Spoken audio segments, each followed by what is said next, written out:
Now, when you fuck a guy for over an hour and he just go.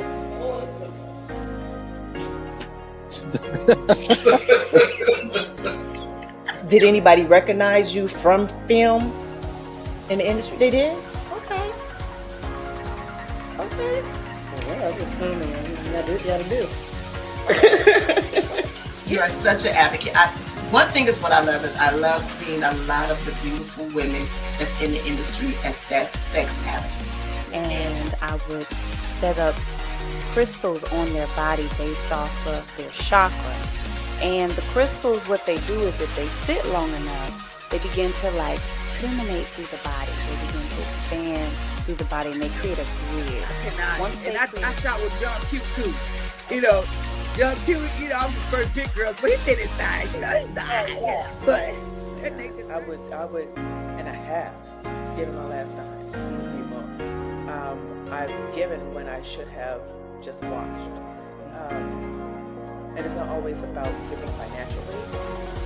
It's giving your space and your time and your energy. so that's kind of like a 50-50 answer. What I got, that wasn't really a yes or no answer. I think I actually would, and this is of course the therapist in me, I would be asking them, like, tell me how this is celibacy for you. So what's first there, Anna? I shoot them just like I would be shooting a regular female. So you don't put the emphasis on that, so it makes it more consistent with the title of being transgender.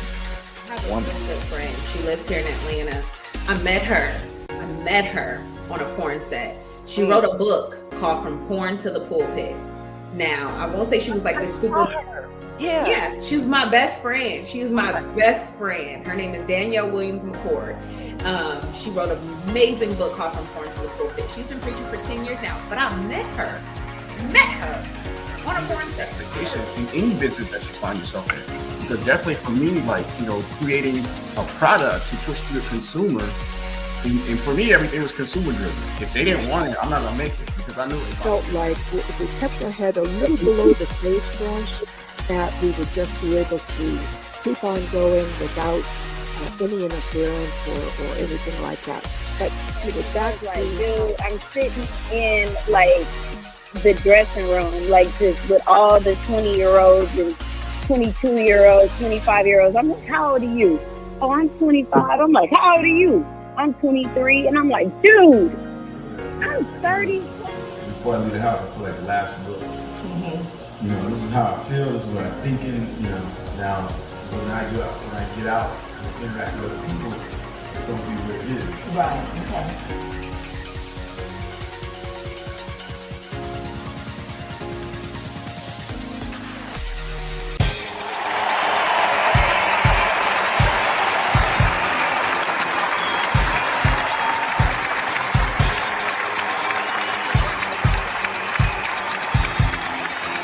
Welcome to a podcast like no other.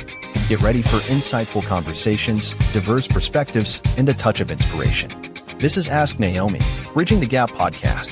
Join your host, the dynamic Naomi Banks, as she delves into the heart of various topics with a refreshing blend of curiosity and wisdom. Each week, tune in as Naomi is joined by special guests who bring their unique stories and expertise to the table. It's a journey of discovery, learning, and growth. And let's not forget about the one and only dog pound Mike, adding his flavor and flair to the mix. Together, they make a dynamic duo you won't want to miss.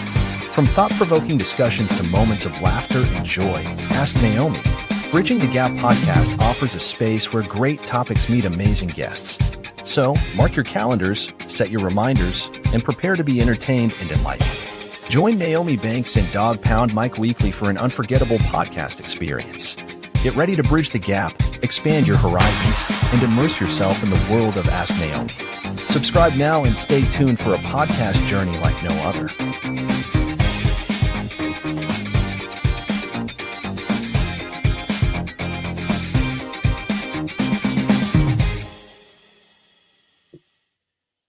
All right, hey. my beautiful people. Well, welcome back to Ask Naomi Bridging Gap podcast.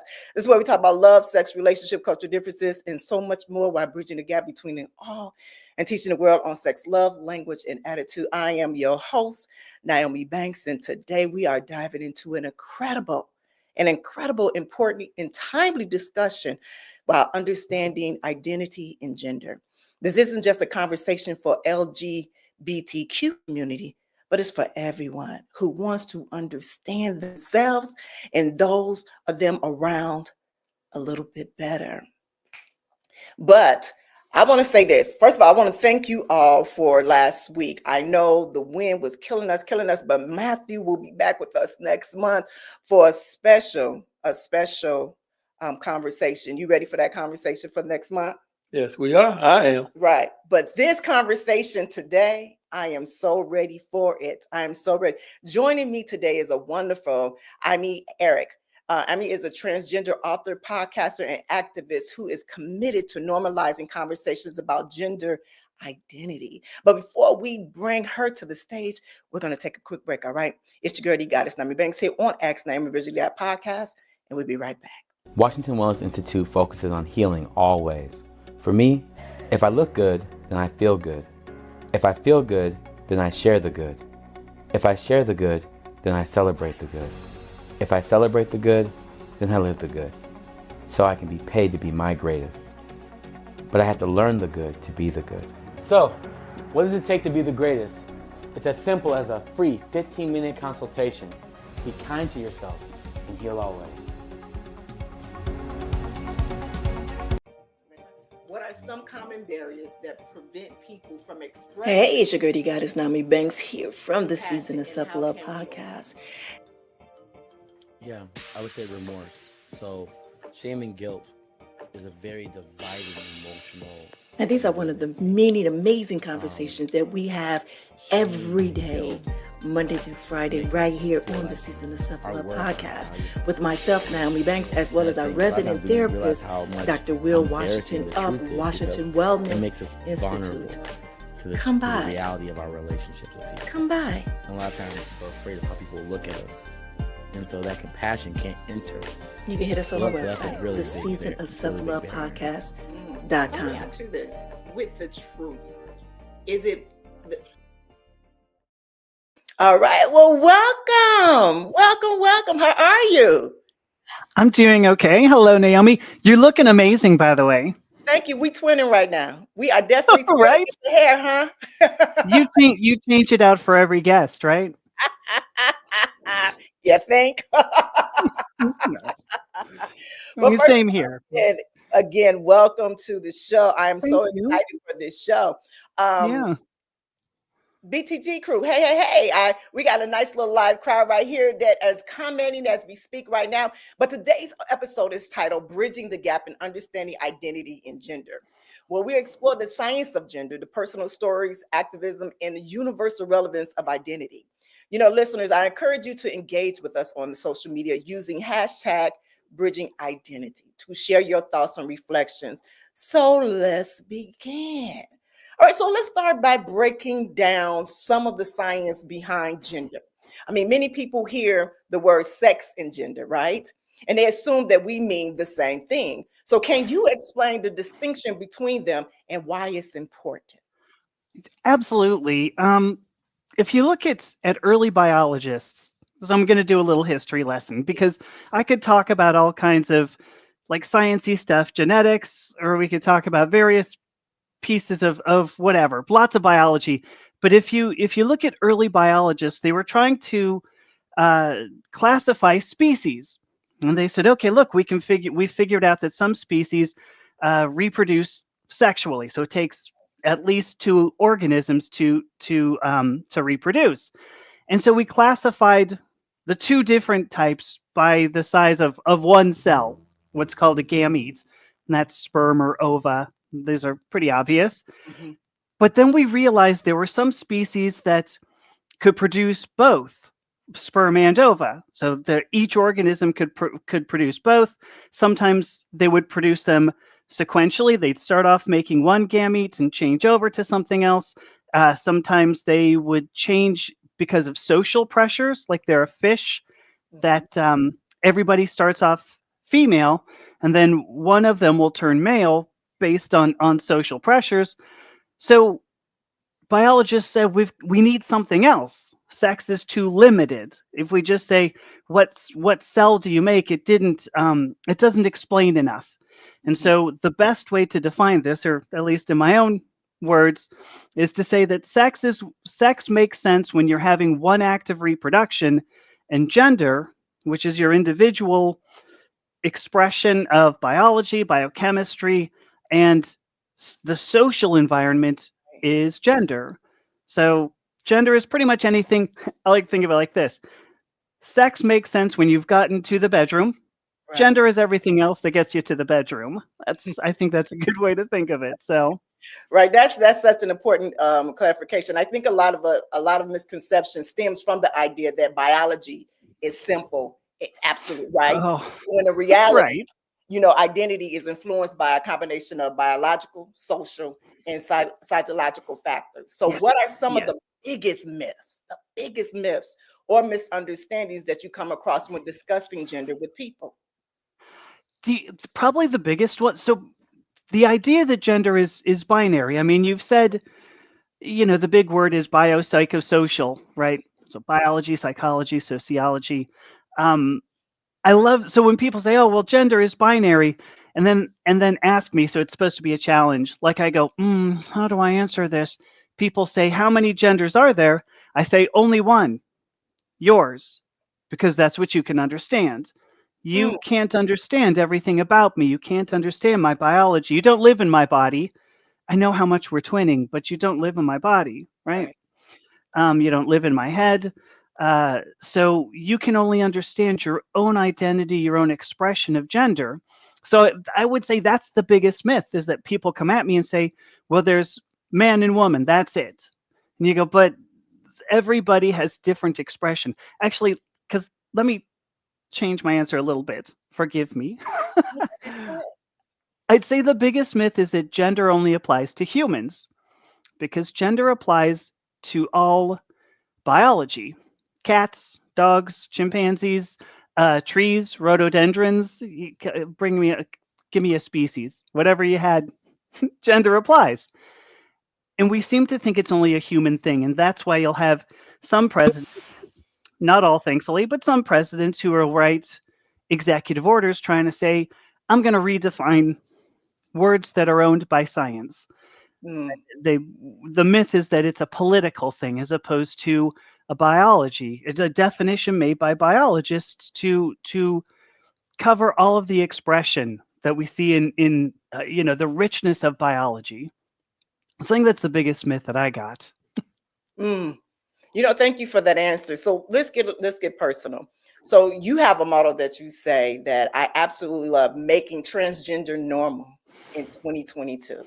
So can you share what that means to you and how your journey has shaped your activism? Oh gosh, yes. What a beautiful question. When I made that little slogan, making transgender normal since 2022, the idea is that so here's what happened. I started transitioning gender. I was 52 years old, and I started writing. I thought, I've got to write about this, because all I did was put on an estrogen patch, and all of a sudden my head cleared up. My thoughts were more clear. My emotions were under control. I just felt in general so much better. And I said, well, I'm a scientist, right? I started off as a biologist, a geneticist. So let me explore this. And so I started writing about it. And I thought, okay, I'm writing about the transgender experience. But pretty quickly I realized, no, I'm writing about like an LGBTQ experience. And then I realized that gender is something we all do. Like, you had to develop your gender. Part of developing your gender expression has been to add some purple in your hair. We do this all our lives. It's not just for me. It's not just for the queer community. It's for every single human. And so when I talk about gender and say that it's normal, it's because each one of us has to develop this. So that was part of the journey. I started off very, very I got to 52 years old and I was so tired and hurting very badly. And when I started transition, I mean, I turned into somebody very happy and who really wants to live. And I don't think I was ever able to say that in my life before, that I wanted to live. And it's because I was suppressing who I was. It's what our society wants us to do, suppress who we are in whatever ways. You can look at entrenched sexism, entrenched racism. We have a Western society is very good at saying, don't be who you are, be who we want you to be. So if we can make the idea that each of us has to develop who we are normal, because each of us does this, then being transgender is totally normal. I did the same process you did, just got to a different destination. So Right. So let me ask you this, because you yeah. did share with me before that it's your birthday just passed. Happy Oh birthday. yes, yeah, yesterday, yes. Yes, happy birthday. So you mentioned just a few moments ago that you were 52 when you transitioned Yeah. over. So let me ask you, Yeah. what made you say, okay, it's time. It is time for me to make that move. It is time for me to embrace all of me. What was it? So I knew this. I was well aware by about 4 years old. I knew I was a girl. By 8 years old, I could tell that people were treating me differently. So from about 8 years old until 52, it was just pushing it all aside. I actually looked into transition in 2001. So originally, a little more than 20 years ago, I was going to transition then, and it was much more difficult. So I'll give you a really personal story, because in 2011, in 2010, we found out that my wife was pregnant, and so we were going to have a kid. And I thought, well, of course we're going to have a girl, but it turned out to be a boy. And I thought to myself, I don't know how to handle boys. I don't know boy things. What the hell am I going to do? And so what I did was say, I've got to push all of this completely out of my head. I have to suppress it until I don't know anything, that I never knew that anything feminine, because boys need fathers and fathers are men.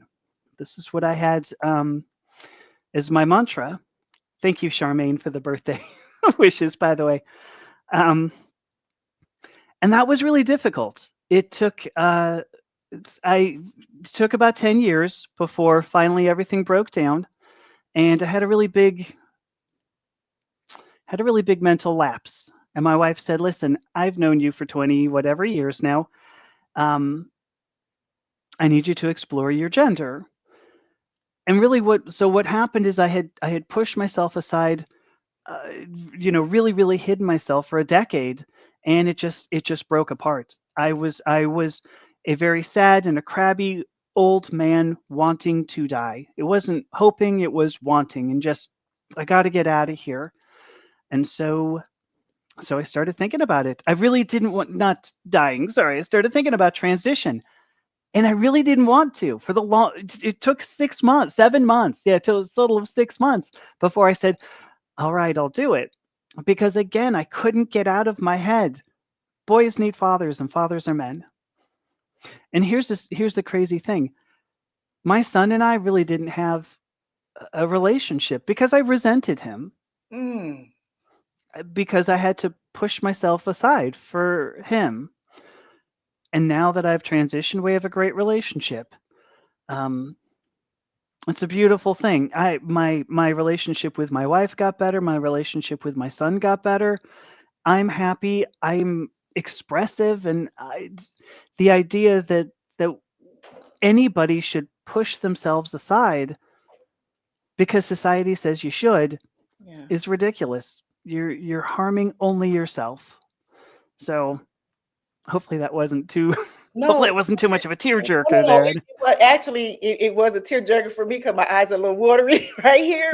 But first of all, thank you for sharing that story. And the reason why, because it's like I felt your emotions even when you said that in 2011 that your wife was pregnant. And you were hoping for a girl, and then now there's a boy. And you can't connect in that way because now you feel like you're less than a person to be able to help him become the man that society wants him to be. And you Right. definitely don't want him to go through the same things that you've been going through since you've been 4 years old. And so that kind of pulled at my heart, strings like, oh my God, like being really trapped in your body, being trapped in the body that you are not comfortable with, that is not truly you, and that you're Right. unable to have a voice to speak and say, and I felt that.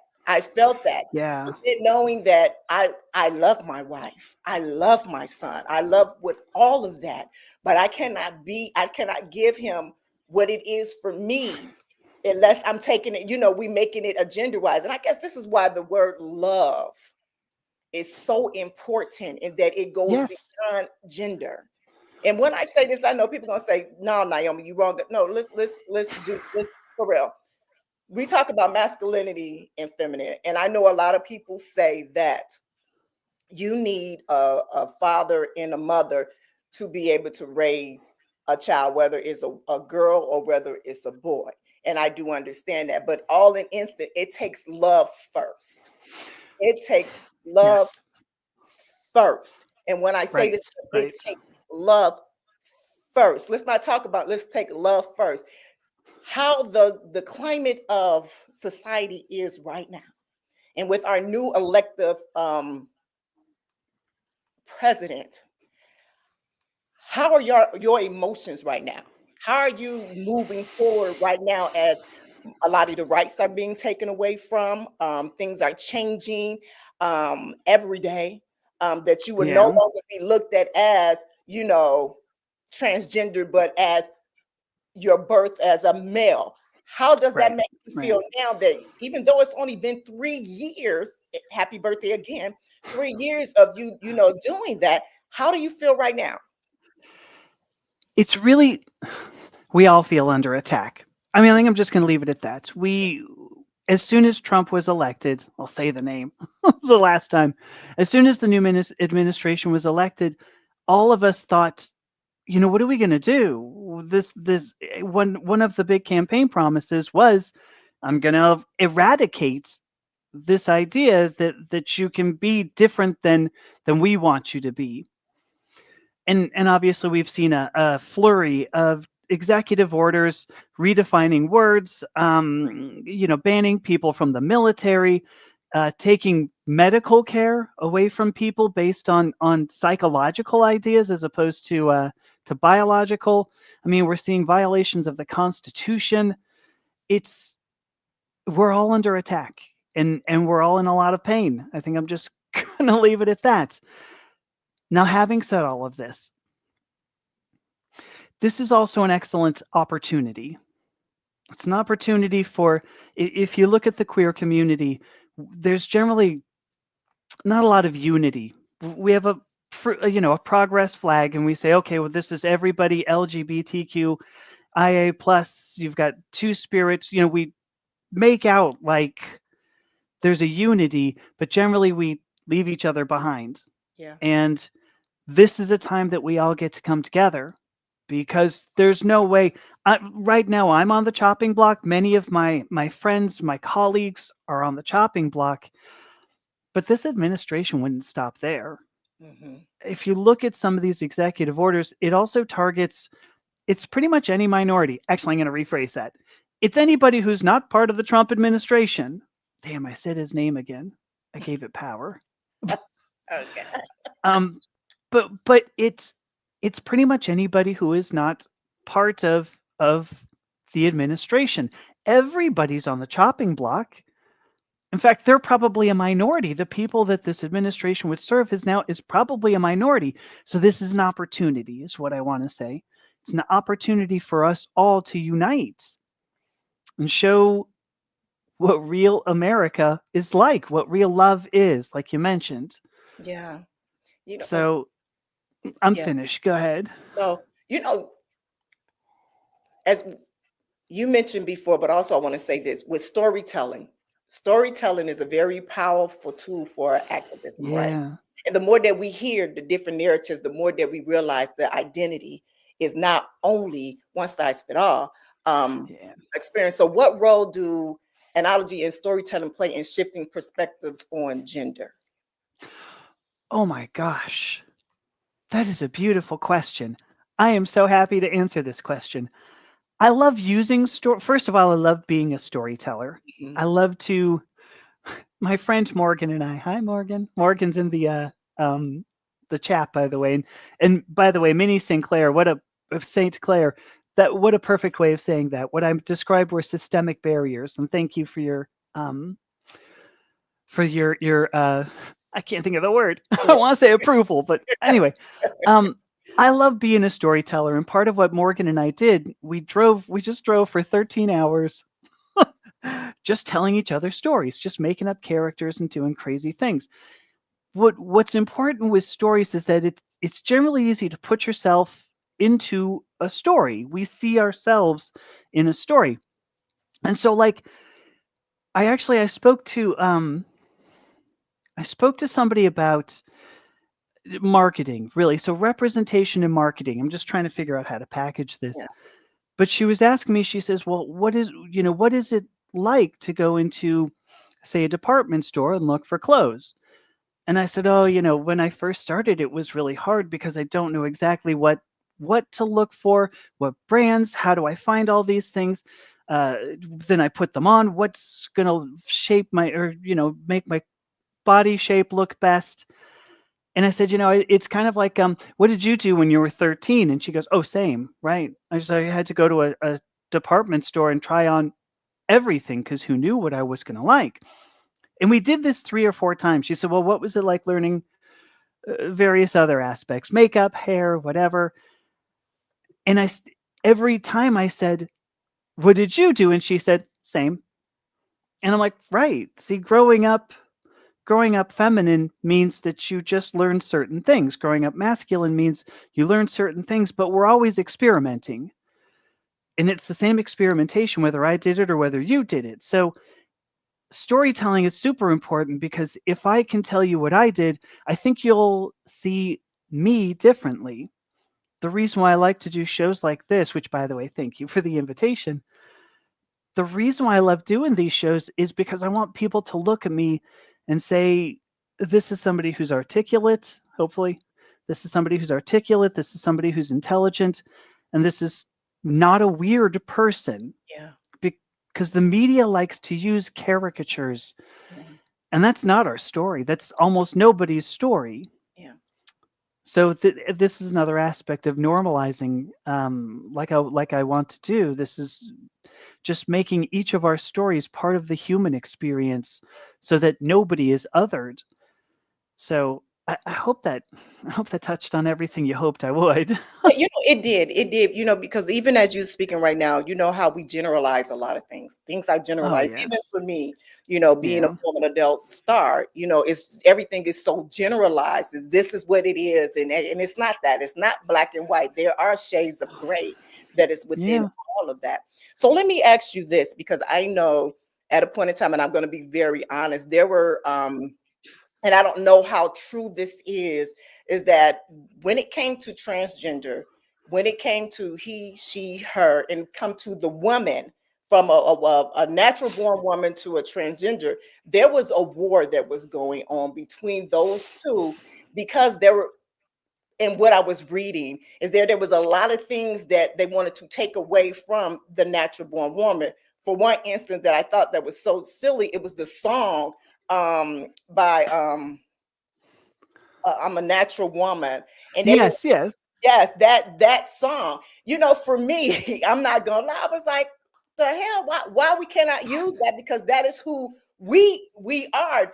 That song was there before anything. So let me ask you, what is your take on that? So here, I'm gonna give you a story. All right. I met somebody. So I've put videos on TikTok because I love that, and I met somebody there, and she had PCOS, so it's polycystic ovarian syndrome. I think I got that right. Yeah. And as a result, she had a full hysterectomy. So that's her uterus was removed, her fallopian tubes, the ovaries were removed. And one of the first questions she asked me, because she says, "Oh, I saw your videos. You look neat." And I'm like, "Thanks." And she goes, "Hey, I had a full hysterectomy." And I went, "Oh gosh, I'm sorry." And she goes, "How different are we? Like biologically, are we different?" And I went, "No, I guess not. Because like after surgery, I don't have a uterus. I don't have ovaries. She doesn't have a uterus. She doesn't have ovaries. What is the difference between us? Why would we make a distinction between the two of us? Because according to at least executive orders, my friend is a woman, but I am not. But she has no parts that differ from mine at this point after surgery. So hopefully this story is illustrating everything. Do I think that transgender women steal anything away from cisgender women? No, because our bodies are not, they're not just genetics, first of all, and they're also not clear cut. Genetics is nowhere near clear cut. We know so little. I mean, we finished the Human Genome Project some 23 years ago, I think it was, many years ago, and we said, "Oh, we totally know everything about humans," but we don't. Every single person is unique. You go to the doctor, and if he goes, "Oh, you need vitamin D or something," not everybody needs as much vitamin D as you do. All of our bodies are different. And so I guess I mean, by the way, I love that song, the Aretha Franklin song. I mean, maybe in part because I love to sing it and go, "Yeah, you make me feel like a natural woman." So anyway, I guess I'm going to say, what I would say to it is that bodies are not the genitalia. Bodies are not even the glands that make estrogen or testosterone, because you could expand this out, because you can go, "Well, why should you come into my bathroom? Why should you play in my sports?" And it's just more complicated than that. If you look at sports, in particular, which I know you didn't ask me, But I was going to. But okay, go ahead. Jump on in there. Jump on in there. Because look at this. So let's look at American football. Mhm. There are major leagues, right? And then there's minor leagues. You have the NFL, and then you might have people on the CFL, which, by the way, I have a podcast coming out with a retired NFL guy tomorrow. It was a fantastic interview, by the way. Quick plug, I guess. Sorry. Anyway, if you look at that, we have major leagues, we have minor leagues. How do we distinguish those? It's not by sex, right? Like we're not going, "Hang on, we're not sure if you're going to make it to NFL. Let's check." Okay, nope, you got it in the pants, go on to the NFL. It's based on ability, right?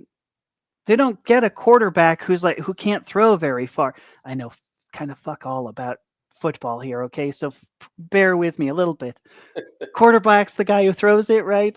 I don't know. Okay, thanks, Mike. So anyway, but it's based on ability, right?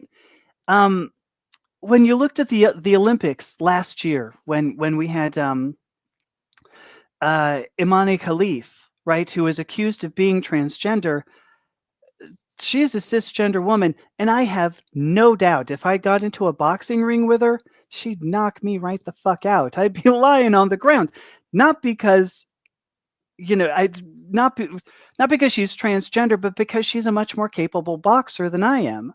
So when you look at sports, when you look at pretty much anything, none of our bodies are universal. There are no like really clear-cut categories with the exception of ability.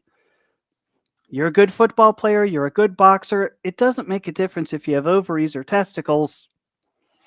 Some of us are better at things than others. So did that give you any answers whatsoever? I feel like I went all over the place. Just no, because I'm thinking and I'm making sure I want to stay, I guess, with the estrogen.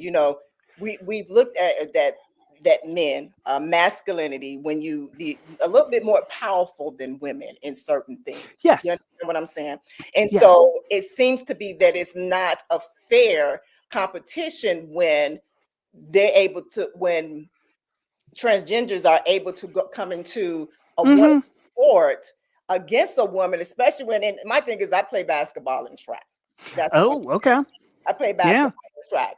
And I'm just going to be really honest. If I thought that I felt that it was and maybe this because I'm ignorant to the fact of some information, and that can be a lot of things, that someone else that was born a man biologically and just transgender over, took medication or whatever it is that caused you, that they have they have an advantage over me, Sure.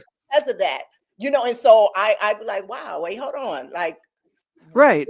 where, and please forgive me when I say this, No. is that could we just have, and this might sound so, and this really this is, and as I say this, know that my heart is genuine.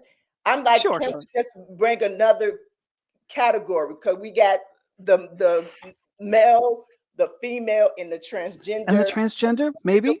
Yeah, can we do that? Would that be, because it's universal, would that be love for all of us to be able to do that, where no one doesn't see anybody stepping on anybody's toes?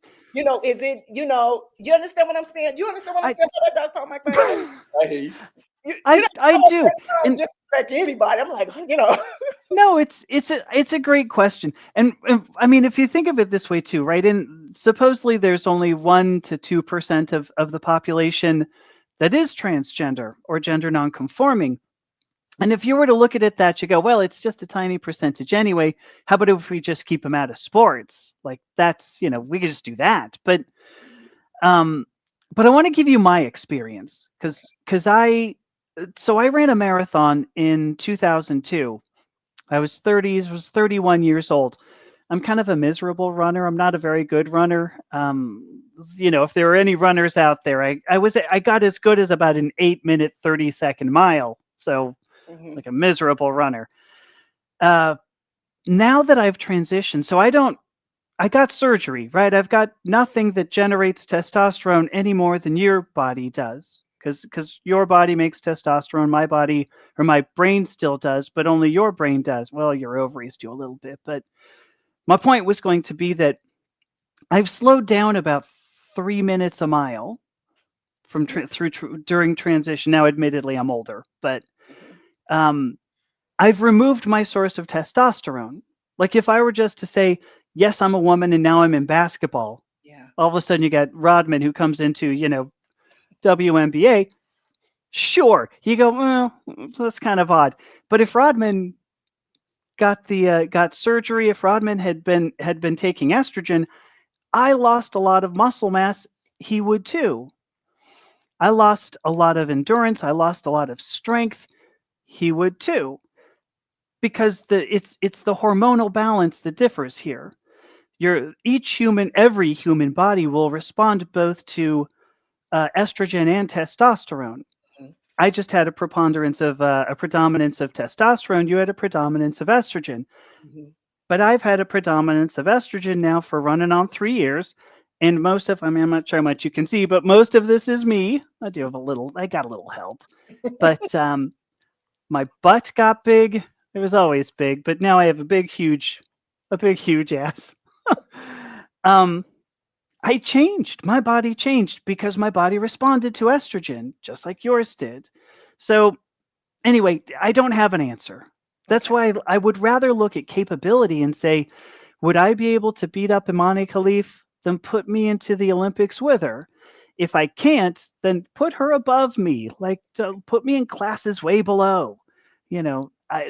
That's what I would. So I guess what I'm saying, if to answer your question directly, like Rodman wouldn't end up in the WNBA because he's like, a foot taller than everybody, whatever it might be. And so if we thought of it that way, maybe it would blend more smoothly. But I don't have a good answer. I will just say my experience is that, like, there's no way I could compete in men's sports at this way. There's no way, not a chance in hell. I couldn't before because I was never very sporty. Right. But it's worse now because I don't have a source of testosterone to provide the extra strength and power and everything that you brought up. So that help answer anything? Just a Just little. muddy the water. Just a little. All right. So one of the most compelling aspects of your Yeah. work is how you emphasize on identity and not just concerned about transgender individuals, but for No, everyone. Why is identity critical for every human being? I can sum that up in one sentence. I chose to suppress my identity, and it almost killed me. Mm. Mm. That's it.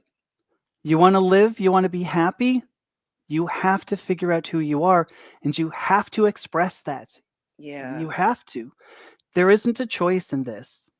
There's not at all. And I know there are people who will say, no, it's all nurture. You get born into a family, you learn what the family is. No, there's nature. We are born this way in some way. You were born your way. I was born my way. Everybody in the chat is born their way.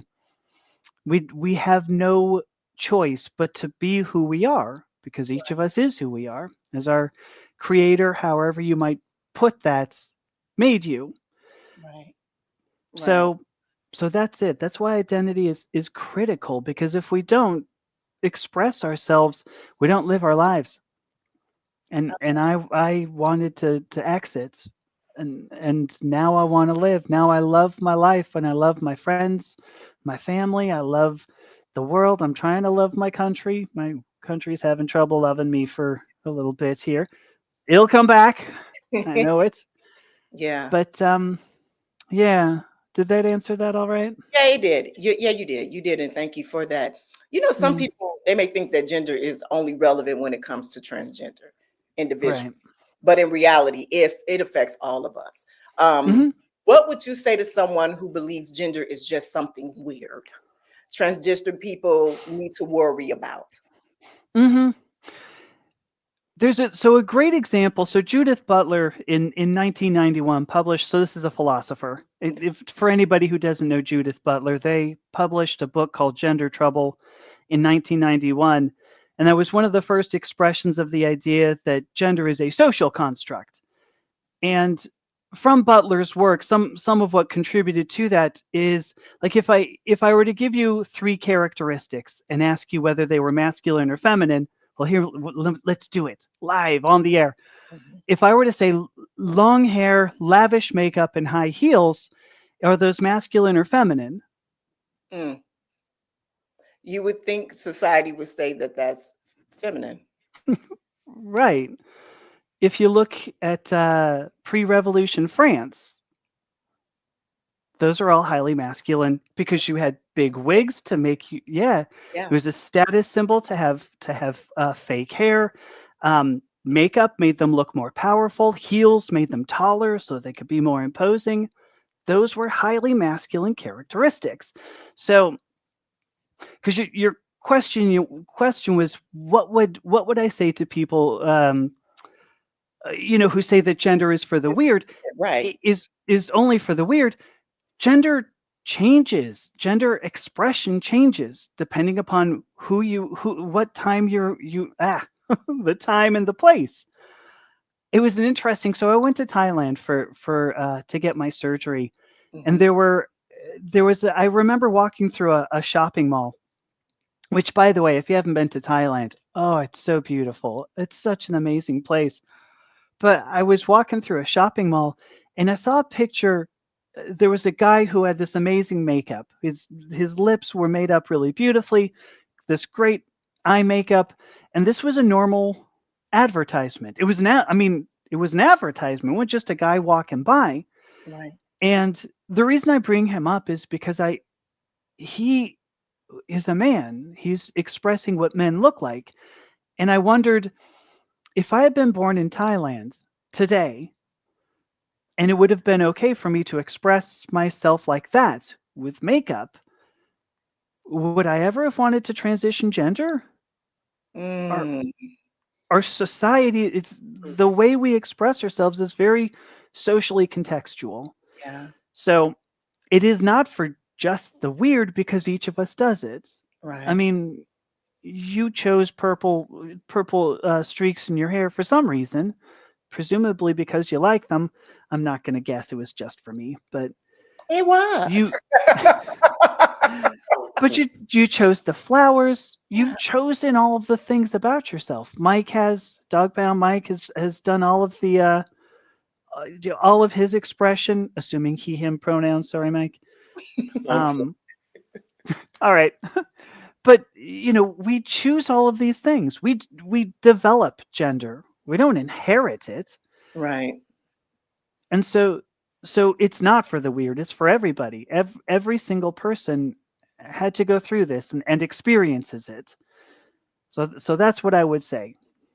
It's ridiculous to think that some people just sort of magically appear. They go, look, my identity is finished, my gender is finished. Because we develop identity always. It's an ongoing process. You're not going to be the same tomorrow as you are today. Right. So let me ask you this. Yeah. Knowing that you decided and you chose, like, I'm getting ready to make a change at 52 years old. Yeah.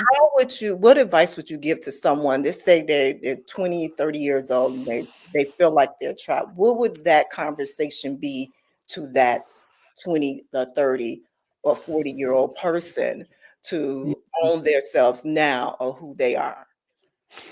Yeah. This is the work that I do. I mean, first of all, the writing and the podcasting that I do, videos I make, I do coach people through gender transition. The first, so there, I would say two things, and the first one is the most important. Be safe.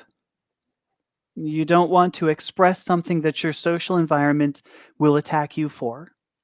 Don't get yourself hurt.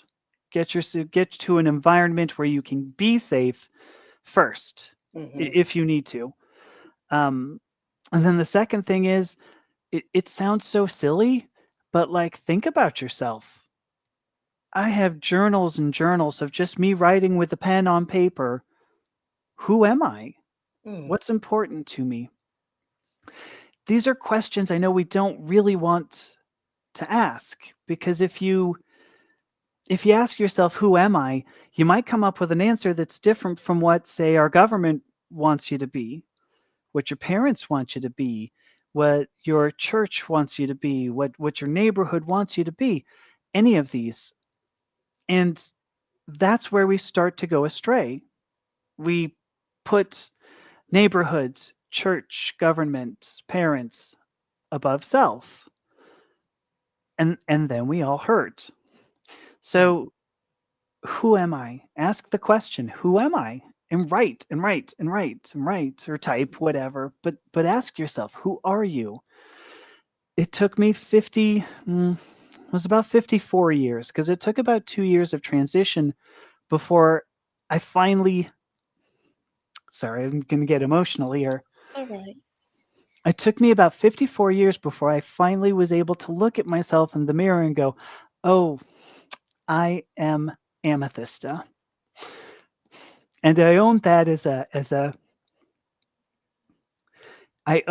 badge. Jesus. Yeah, no, I didn't go think I was ahead, going to baby. fall apart. No, go ahead, baby. You good. You good. You are so good. I own this. Thank you. I own this as a badge of pride now that I'm able now to look in the mirror and go, I see me. And it was so many years that I looked at the mirror and said, I don't know who that is.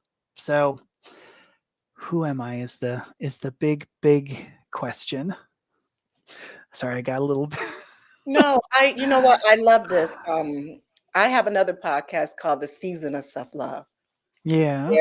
It's my daily podcast, and I talk about this is where we have that intimate relationship with ourselves, and we have to love ourselves. We have to understand every bit a part of us, and who am I is one of the biggest things beside what anybody else think of you.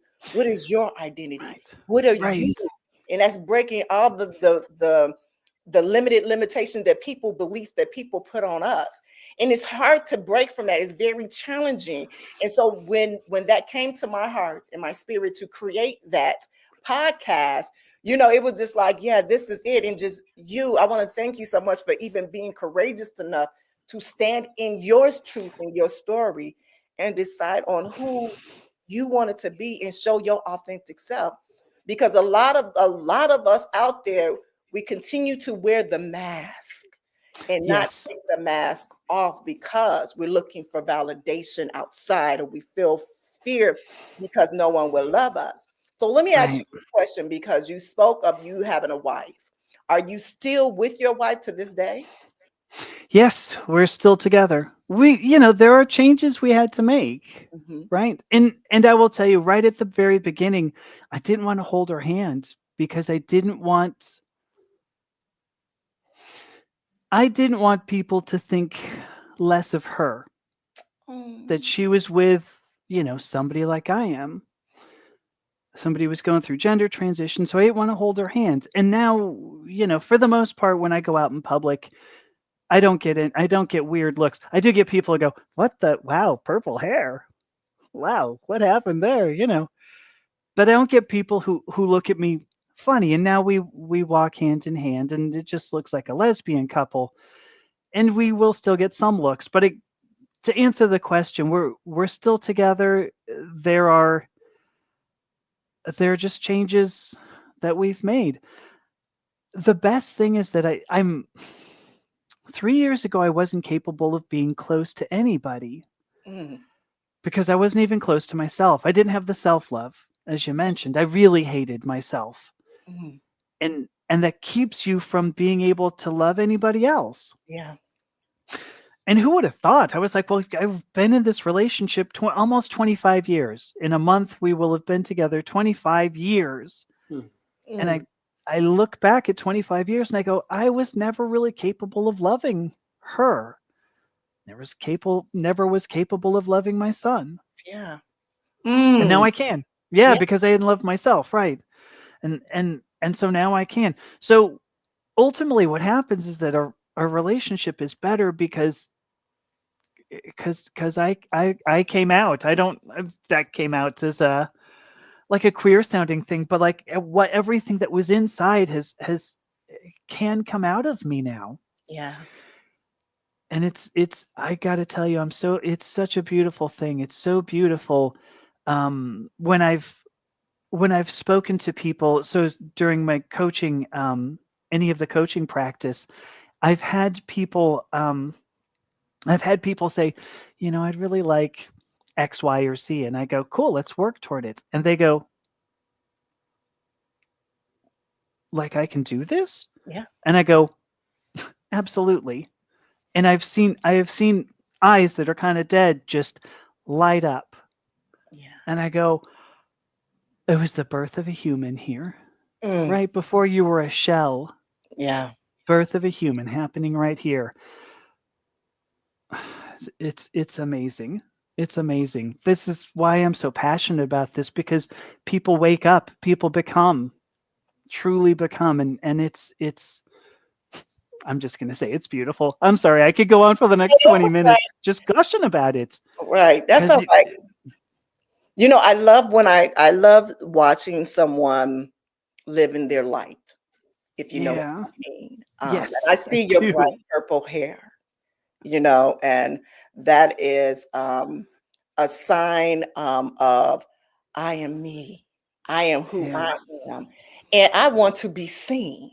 So you know that, right? That's just you. I want to be seen. So let me say Yeah. this to you. So when you walking around, you hold that woman's hand, you hold your wife's hand, because that is support that you can't get from nowhere else. Do you understand? No. She was chosen exactly for you. Exactly for you. And the thing is that this is just a tip of what you're going to do in your life. Just a I tip. know.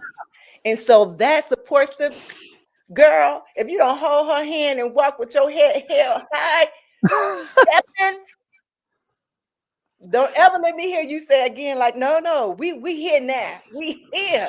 Yeah, this is my lover. This is my lady. This is Yeah. my this is my Bonnie. To my Bonnie. I will hold on. I will hold on. Yeah. Do you know what? Just for a callback, now she makes me feel like a natural woman. Well, see, there you go. I love that. I love that. Amy, This has been such a very enlightening conversation, and I Thank you. truly enjoyed it. But before we wrap with this Yeah. one, I want your final thoughts that you like to leave with our listeners, and when it comes to understanding identity and gender. So my entire work is founded on two principles. And so here we go. I have this completely ready for you. Not that I knew you were going to ask, but there are two principles. The first is that your identity belongs to you, nobody else. You know who you are, and so nobody else can tell you you're wrong. You know, your identity belongs to you. That's the first statement in the first foundation there. The other statement is your purpose in life. The reason you're here, you put it in whatever language, your purpose for living is to express that. Yeah. Yeah, beautiful. So do it. Go do it. Beautiful. Thank you. Thank you. Thank you. Thank you so much. Thank you so much. Now, I want you to do is tell where can they find you at? Where can if they need it in your service, where? Give it to us. Drop it to us. Thank you. So it's a great question. My personal website is amethysta.io. So that's the gem amethyst with an A on the end .io. You can find all my social media stuff there. You can follow me. You can watch my YouTube stuff, my TikTok stuff. Usually they overlap. If you're looking for my professional sort of philosophical musings, my articles, the podcasts I do, which are not always philosophical. I try to make jokes and stuff too, but that is at genderidentitytoday.com. And there's a link from amethysta.io over to genderidentitytoday.com as well. But yeah, I would love to talk to anybody. One of the things that people have said, wow, so crazy about you is that I'm willing to talk about this experience and engage with people, because you have to meet people where they are, not where you are. Yeah. If you're going to explain this. So that's it. That's it. Naomi, thank you so much. Well, thank you so much. This has been so enlightening. It's been a great interaction with energy, and just hearing your story is just amazing. I'm just watching you shine, just so bright. And Thank again, you. happy birthday, not only on 55, but also on 3. If you know what I Yes. mean. Yes. I do. You know what I mean? do. Yeah. Yeah. And to Thank our you. listeners, I encourage you to engage in this conversation about identity beyond what you think that you know. I want you to share your thoughts with us by using hashtag bridging identity. And I want you to check out Ami's work and continue exploring these discussions in your own communities. And next time we are diving into another powerful conversation that you won't want to miss. So stay tuned. Again, thank you, beautiful. Thank you so much for joining us. And thank you to everyone that's listening, BTG crew. Thank you for being just great with our guests today. And until next time, you know what I always say, be good to one another in yourselves and always keep it sexy. Have an amazing, amazing weekend. Hey, it's the goddess Naomi Banks, and I hope you enjoyed that last episode of Ask Naomi Bridging the Gap. And if you did, please like, subscribe, press that notification button, as well as comment. I'll see you next week. Keep it sexy. Ask Naomi Bridging the Gap. This is where we talk about love, sex, relationship, cultural differences,